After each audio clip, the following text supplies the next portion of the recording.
11 p.m. The ghost she was, the love she left. Yamakawa Station, Japan, 1999. A light rain fell on the platform of the small station. The old lamps flickered like the flames of dying candles. The clock struck 11 p.m. Kuro, a loner young man, stood alone under the platform, wearing a long coat. The station was quiet, only the sound of the rain and the howling wind as his companions. On the far bench sat a beautiful girl in a white kimono with long flowing black hair. Her mysterious aura made Kuro interested, making him unable to look away. Kuro slowly approached. Hey, alone? I guess so. My name is Kuro. May I sit here? Sure, I'm Yurei.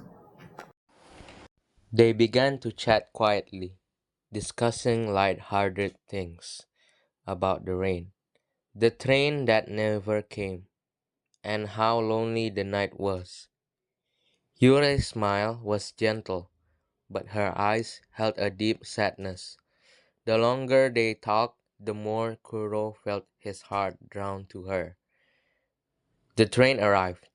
Without thinking, Kuro followed Yurei onto it. The train moved slowly but surely, strangely. However, it ran without a conductor and didn't stop at any stations along the way. They sat side by side, letting themselves be carried away by the atmosphere. Finally, the train stopped at an old station in an old village not even marked on any maps. They got off. The village was quiet, a thick fog covered it. However, strangely, along the road there were many people dressed in ancient clothes, speaking slowly and staring at Kiro. Their faces were pale, their eyes blank.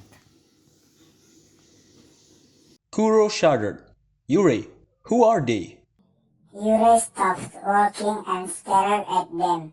Yurei said, actually this village has been empty since 1952. The people you see are just spirits. Long ago, many of the residents here were victims of an accident. Since then, this village has become a place for the spirits of the accident victims, living in a trapped state of time. Ghosts? But why can I see them? Yurei said, since you've already set foot here, if you want to leave, you have to wait for the 11 p.m. train. But someone need to be sacrificed. A sacrifice? Yurei said, yes, they need a new soul, so that time can continue and the train can take you away. Yurei, who had fallen in love with Kuro, decided to help him escape, even if it meant herself would disappear. Kuro felt silent, her heart beating rapidly. Who must be sacrificed? Yurei lowered her head, her eyes welling with tears. Yurei said, let me. No, I don't want to lose you. Yurei said, Kuro, I've been dead for a long time. Tonight, I'm just taking you to see my world. Kiro felt his chest tighten, but Yuri just smiled, patting his hand gently. They agreed to wait until the next night. The next night at 11 p.m., the train returned. Yurei held Kiro's hand, and Yurei said, when you come back, I won't be there. But keep this as a memory. He removed the silver pendant from his neck and gave it to Kiro. Kuro went into the train, and when he turned around, The village was gone. He closed his eyes. When he opened them again, he was back on the same station platform as the beginning alone. No Yurei, no rain, no fog, only the cool night enveloped me. Then he realized in his hand Yurei's silver pendant.